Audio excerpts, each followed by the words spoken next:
Trading करते समय chart पर एक ऐसी कैंडल बनती है जो देखने में भले ही छोटी लगती है, लेकिन ये अकेली कैंडल मार्केट का पूरा ट्रेंड रिवर्स करने की ताकत रखती है। बहुत से ट्रेडर्स इस कैंडल को देखकर गलत तरीके से ट्रेड एंट्री करते हैं और अपना पैसा गंवा देते हैं। तो आज के इस वीडियो में हम प्राइस एक्शन ट्रेडिंग में बहुत ही इंपॉर्टेंट मानी जाने वाली हैमर कैंडल के बारे में डिटेल में जानेंगे। ये कैंडल चार्ट पर कैसे बनती है, इसके पीछे बायर्स और सेलर्स की क्या साइकोलॉजी होती है, चार्ट पर इसे कैसे आइडेंटिफाई करना है, और सबसे इंपॉर्टेंट बात, हैमर कैंडल को रियल ट्रेडिंग में सही तरीके से कैसे इस्तेमाल करना है, ये सब कुछ हम स्टेप बाय स्टेप समझेंगे। चलिए सबसे पहले ये समझते हैं कि हैमर कैंडल क्या होती है। हैमर कैंडल एक सिंगल कैंडल स्टिक पैटर्न है जिसमें सिर्फ एक ही कैंडल होती है। ये एक बुलिश रिवर्सल कैंडलस्टिक पैटर्न है जो मार्केट में एक शॉर्ट टर्म डाउन ट्रेंड के बाद बॉटम एरिया में बनती है।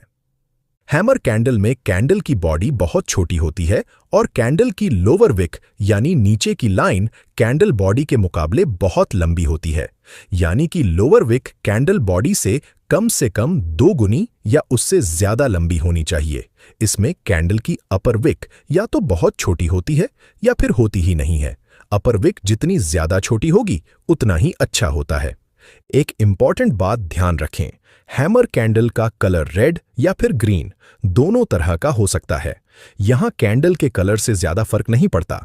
हां, अगर हैमर कैंडल ग्रीन कलर की बनती है तो ये बुलिश सिग्नल थोड़ा और स्ट्रांग माना जाता है, लेकिन रेड हैमर कैंडल भी बिल्कुल वैलिड होती है।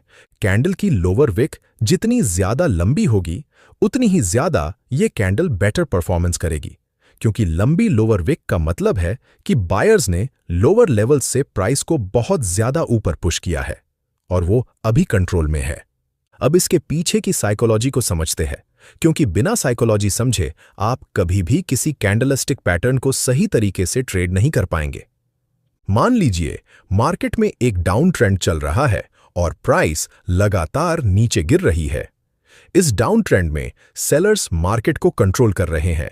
अब जब कैंडल ओपन होती है तो सेलर्स सबसे पहले प्राइस को और नीचे पुश करते हैं, जिससे प्राइस ओपनिंग लेवल से काफी नीचे चली जाती है।